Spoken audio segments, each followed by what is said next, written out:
যাদের মুখে একদমই রুচি নেই, জ্বর সর্দি কাশি, তারা এইভাবে গরম গরম ভাতের সাথে ভর্তা বানিয়ে দেখুন, দুর্দান্ত লাগবে। এখানে লাউ পাতা, রসুন, পেঁয়াজ, কাঁচা লঙ্কা নিয়ে নিয়েছি। লাউ পাতাটাকে টুকরো টুকরো করে কেটে সেদ্ধ বসিয়ে দিয়েছি। তারপরে জল ছেঁকে নেওয়ার পর ওই লাউ পাতাটাকে পেঁয়াজ, রসুন, কাঁচা লঙ্কা দিয়ে পেস্ট করে নিয়েছি দেখুন। তারপরে কড়াইতে সাদা তেল দিয়ে ওর মধ্যে কালো জিরে দিয়ে দিয়েছি। কালো জিরে দিয়ে দেওয়ার পর আগে থেকে পেস্ট করে রাখা লাউ পাতাটা ওর মধ্যে দিয়ে দিয়েছি। দিয়ে যে যার স্বাদ মতো নুন হলুদ দিয়ে দেবেন।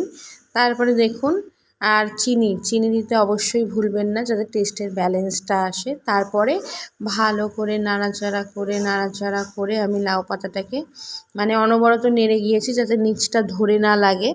তা ভালো করে নাড়াচাড়া করে নিয়েছি। দেখুন কতটা জলটা আমার শুকিয়ে গেছে। এরকম করে নাড়াচাড়া করতে করতে যখন দেখবেন লাউ পাতাটা একদম একসাথে চলে আসছে এইরকম, তখন বুঝবেন আপনার লাউ পাতা ভর্তাটা হয়ে গেছে। কেমন লাগলো ভিডিওটা অবশ্যই জানাবেন।